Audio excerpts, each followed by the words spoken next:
민간인입니다. 기사 같이 볼까요? 선관위 장악, 제2수사단 작전, 치밀했던 햄버거 회동입니다. 저희가 일전에 햄버거 회동 말씀을 드렸었죠. 안산의 한 프랜차이즈 햄버거 가게에서 모여서 계엄 논의를 했더라 라는 말씀을 드렸었어요. 근데 이 햄버거 회동이 한 번이 아니었다라는 거죠. 그 이후에 한 번 더 있었다라는 겁니다. 여기를 좀 보겠습니다.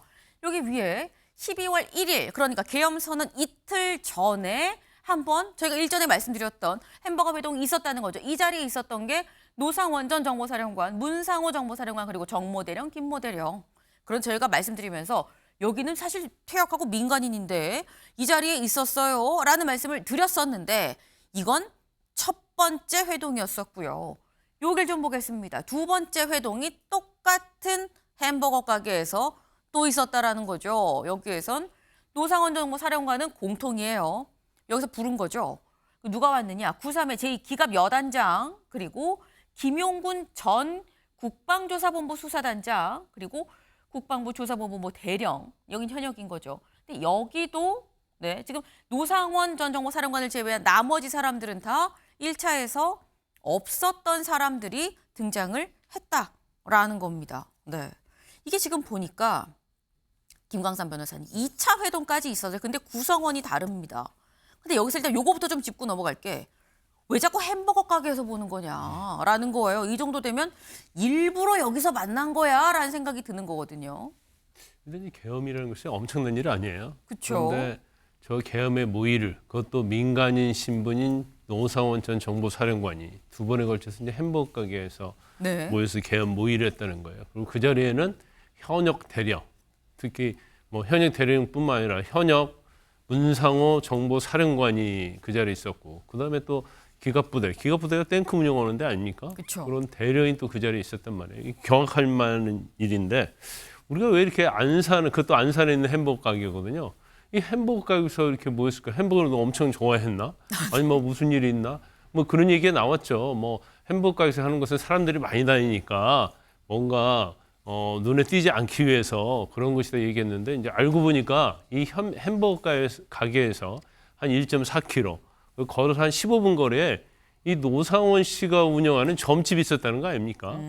그래서 그 점집에 가까운 햄버거 집에서 자기 편하게 거기에 현역 군인들을 부르는 거예요. 그래서 불러가지고 이제 계엄을 모의했다 이렇게 볼 수밖에 없는데, 이 노상원 씨가 이제 전에 정보사령관에 있었는데 사실은 전에 그 자기 부하 여군인을 추행한 혐의로 실형 선고받고 교도소에 있다가 항소심에서 집행유예로 풀려나는 사례가 있거든요. 그리고 노상원과 관련된 사람들의 특징이 뭐냐면 전과자가 많아요.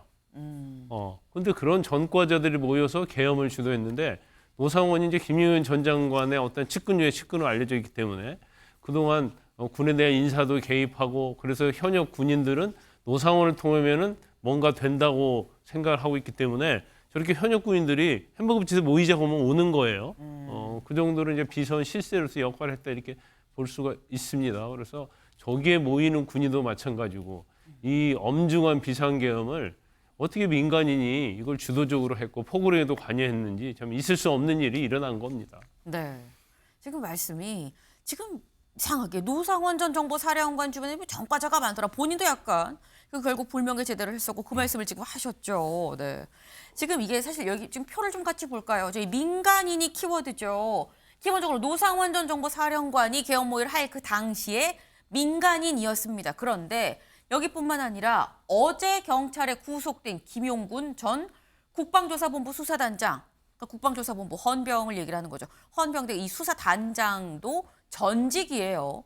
만났을 이 당시에 이미 전직이었다. 퇴역을 했다라는 거죠. 여기도 민간인이라는 겁니다. 그런데 아까 전과자 말씀을 하셨는데 이 두 사람이 공통점이 있다. 뭐냐? 같이 저희 그래픽 준비한 거 같이 볼까요?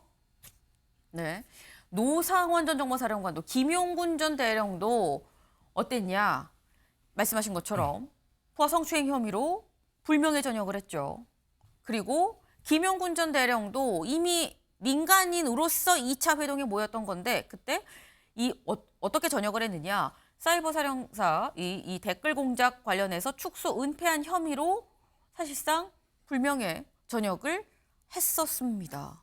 근데 이게 민간인이 저희가 이게 김수민 의원님 그러니까 자꾸 보면 볼수록 여기서 민간인이 자꾸 드러나요. 왜 자꾸 민간인이 드러나는 것이냐라는 겁니다. 네, 전 세계적으로 정보기관에서 네. 오비라든지 민간인을 활용한 그런 공작들은 있었을 거예요. 뭐 그런 영화도 나온 적이 있죠. 근데 여기서 특이한 것은 네. 일단은 불명예 전역을 한 사람, 노상원 씨가 있다라고 하는 것이고 그들이 그런 사람이 햄버거집에 가서 군인들을 막 불러내면 현역 군인들이 가는 이런 것들이 굉장히 수상한 것이고 또 나아가서는 아까 전에 이제 방금 전에 전 세계적으로 오비라든지 민간 라인을 그 동원한 공작들은 정보기관에서 있을 수 있는 일이라고 말씀을 드렸지만 네. 근데 이것은 무슨 대북 공작을 한 것이 아니라 계엄 내란에 관련된 얘기들을 한 거거든요. 네. 이런 것들은 굉장히 특이한 상황이라고 볼 수 있고 사실 현역 군인하고 달리 이 전역을 한 사람들의 특징은 그 군인들이 갖고 있는 일정 이런 것들에 얽매이지 않는다는 겁니다. 본인이 아하. 홀가분하게 움직일 수 있다라고 하는 첫 번째 특징이 있는데 또 한편으로는 군대 쪽에 인맥이 있기 때문에 그것을 활용할 수 있다. 본인은 홀가분하게 움직이면서 현역 군인들한테는 인맥을 통해서 연결될 수 있다는 점. 사실 5.16 쿠데타 때도 당시에 군인에서 예편을 강제로 당했었던 김종필 전 총리가 네. 참가를 해서 중요한 역할을 했듯이 이번에도 그런 민간인 전역 장교들을 활용을 한 것이 아니냐 이렇게 당연히 의심을 할 수밖에 없는 것이겠고요. 네.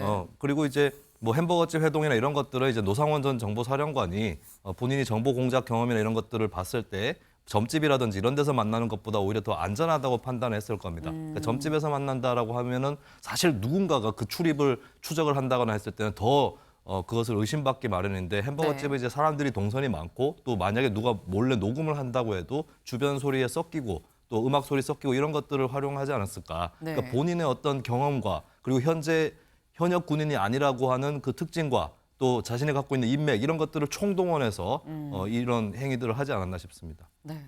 지금 말씀이 지금 좀 특징이 몇 가지가 있다. 기본적으로 이 전역한 민간인들이 있었고 이 민간인들이 뭔가 좀 전과가 있는 부분도 있고 그런데 이들이 불렀을 때 현역 대령 이 정보 사령관 등이 왔다라는 거죠. 안산까지 왔다라는 거예요. 근데 그들이 괜히 왔겠느냐? 왜? 민간인 뒤에는 김용현 전 장관이 있으니까 전 장관을 보고서 그 자리에 온 거 아니겠느냐라는 겁니다. 그럼 지금 우리가 이번 사건에서 볼 수 있는 민간인이 이 둘뿐이냐는 거죠. 김용현 전 장관 옆에 한 명이 더 있었다라는 보도가 오늘 나왔습니다. 다음 기사 볼까요? 계엄 배후의 불명예 전역 민간인들, 전헌병 수사단장들도 연루입니다. 네. 근데 관련해서 이 전 장관들도 연루가 됐다라는 것도 지금 저희가 지금까지 얘기를 한 부분인 거죠. 이거 말고 다음 기사 가보죠. 보살 양 박사, 나라 흔든 계엄에 민간인 판쳤다. 여기서 말하는 보살이라 함은 노상원 전 정보사령관을 얘기를 하는 거죠. 그런데 양 박사가 등장을 합니다. 그럼 이번에 양 박사라는 이 민간인은 또 누구냐라는 건데 여기 좀 같이 볼까요? 김용현 전 장관의 집사인 양모 씨는 이미 고위공직자범죄수사처로부터 참고인 조사를 받았다. 김 전 장관이 소대장일 때 통신병으로 인연을 맺은 양 씨는 오랜 시간 김 전 장관의 수족 역할을 맡았다. 소식통에 의하면 양 씨는 양 박사, 양 집사라고 불렸다라는 거죠. 양 씨는 김 전 장관 동선, 통화 내용 등을 밝힐 키맨으로 꼽힌다. 네. 김용현 전 장관의 이른바 수족 집사 역할을 했었던 이른바 양 박사라는 사람이 또 있다라는 겁니다. 김광선 변호사님. 지금 민간인이 벌써 이렇게 되면 3명째 등장을 합니다. 이게 원래 국방부 장관이잖아요. 네. 그러면 관련된 것은 다 시스템에서 운영이 돼야 하는데 지금 이 계엄 이전에도 국방부가 또 군이 시스템에서 운영이 되지 않았다는 걸 증명하는 겁니다. 지금 김용현 전 장관이 이제 중심에 서 있는데 본인의 이전에 있었던 인맥을 가지고 이제 계엄을 하려고 한 거예요. 네. 그런데 여기 특징이 있죠. 기존에 있던 인맥 중에서 이제 노상원, 이 점집했다는 전 정보사령관 같은 경우에는 아까 말씀드린 것처럼 불명예 제도했잖아요. 강제추행으로. 네. 그러면서 계속 김용현과의 관계를 맺어왔고 관계 맺어온 것이 끝나지 않는 거예요. 지금 햄버거 가게 1차 회동 때는 문상호 정보사령관이 왔었잖아요. 네. 근데 이 사람도 사실은 사이버 댓글과 관련해서 또 하극상 문제로 옷을 벗으려고 했거든요. 근데 옷을 벗으려고 하다 보니까 자기는 살아남고 싶은 거예요. 그 인맥을 찾아보니까 노상원인을 잡으면 김용현과 연결이 되고 그럼 김용현이가 권력을 갖고 있기 때문에 네. 무조건 구해줄 수 있다 이렇게 생각을 한 거죠. 근데 마침 연줄은 잘 잡았어요. 네. 그래서 본인이 사실은 좌천되지 않고 자리를 그대로 유지할 수 있었어요. 그러니까 노상원만 있으면 앞으로 군에 있어서 승진이랄지 여러 가지 혜택을 받겠다 싶으니까 노상원은 굉장히 밀접한 관련이 된 거고 그래서 이제 노상원의 말을 들을 수밖에 없는 거죠. 그러니까 사실 비선을 통해서 이런 일이 자꾸 일어지고 국방부 장관이면 사실은 자기 집사 역할을 하는 그 군인도 군대 내에서 할 수 있는 거거든요. 네. 근데 민간인을 동원하고 관제해서 여러 가지 일을 시키고 지금 자신의 어떤 굉장히 중요한 스모킹건이라고 할 수 있는 핸드폰도 이 민간인 양 씨한테 줬다는 거 아닙니까?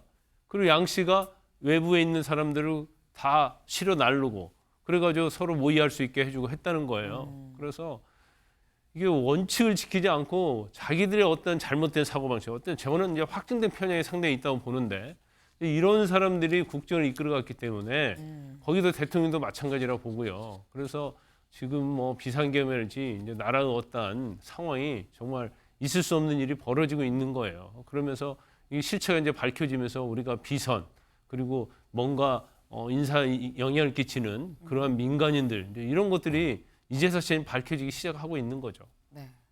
되게 뼈아픈 지적을 하셨어요. 지금 이게 군이라는 조직 자체가 시스템으로 쭉 운영이 돼야 되는 부분이 분명한데 시스템 자체가 없다는 얘기 아니겠느냐. 군 조직 안에 민간인이 들어가고 민간인이 군 조직을 부를 수 있다는 것 자체가 시스템이 지금 없다는 얘기다라고 말씀을 하셨습니다. 네. 근데 지금 가만히 보면 1차 회동, 2차 회동 다 부른 사람이 있고 불려간 사람이 있죠. 부른 사람은 노상원 전 정보사령관입니다. 근데 노상원 전 정보사령관 지금 현재 구속된 상태죠. 근데 구속된 상태에서도 다음 기사 보실까요? 네. 올해 운투여 놓치면 안 돼. 라는 얘기를 조사에서 했었다는 거죠. 지금 구속된 상태에서 지금 조사를 받고 있는 상태인데 점집 처리 노상원 전 사령관 비상계엄 논의를 할 때 김용현 전 장관한테 올해 윤 대통령 운이 트이니까 놓치면 안 된다라고 시기에 대해서 계엄을 해야 될 시기에 대해서 좀 조언을 했다라는 거예요. 여기 좀 보겠습니다. 현재 구속된 상태라고 말씀을 드렸는데 여기 보겠습니다. 노 씨는 경찰 조사를 받으면서 윤 대통령의 사주팔자 관상을 근거로 조언을 했다라고 태연하게 말했다고 한다. 심지어 경찰 수사관들에게조차 관상이 좋다. 당신 이름이 뭐냐라고 물었다. 경찰들은 자신들의 관상과 사주를 파악하려는 노 씨를 무시했다고 한다라는 거예요.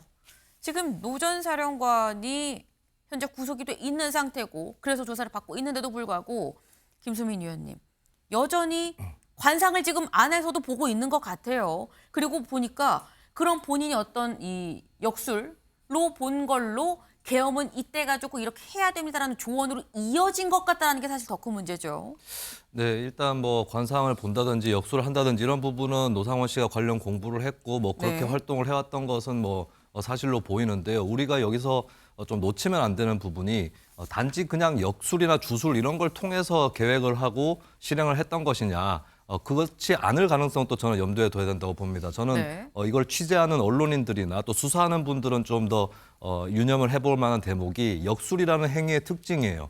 이 역술이라는 점을 치는 행위에서는 점을 치러 가는 사람이 어떤 정보들을 얘기를 해주고 네. 또 점을 쳐주는 역술이는 앞으로 어떻게 해라라고 얘기를 해주거든요. 네. 근데 이게 제가 하나의 가능성입니다만 역술을 이용하거나 가장한 그런 행위에서 정보가 수집이 되고 공유가 되는 이런 아하. 것들도 가능하다라고 하는 거를 저는 수사기관이나 취재하시는 기자분들은 좀 유념을 하시고 더 깊이 파고 들어가야 된다. 단순히 윤석열 대통령의 올해 운이 트이니까 이번 기회에 계엄을 해야 된다. 이렇게 얘기를 한 것인지 아니면 자신이 나름대로 종합한 정보에 따라서 네. 지금 해야 된다라고 판단을 해서 그걸 전달한 것인지 이런 것들은 더 파봐야 될 부분이다. 그래서 역술이라고 하는 포장 하에서 네. 또 다른 일들이 진행될 수 있을 수 있다는 거, 이 점도 좀 놓치면 안 될 것 같습니다. 이것도 또 중요한 포인트를 짚어주셨어요. 단순히 역술만 갖고 해서 이 어마어마한 계엄이라는 선언이 있다고 보면 안 되지 않겠느냐. 이 과정에서 어떠한 정보가 오갔는지, 그래서 중요한 정보가 민간으로 바깥으로 나간 부분은 없는 것인지, 단순히 역술과 같은 약간 흥미성의 어떤 이런 사안을 갖고 더 중요한 사안이 묻힐 수도 있기 때문에 그 점도 주시해야 된다라는 말씀을 하셨습니다. 이 모든 게 지금 수사를 통해서 밝혀져야 될 부분인 거겠죠. 다음 키워드로 넘어가 봅니다.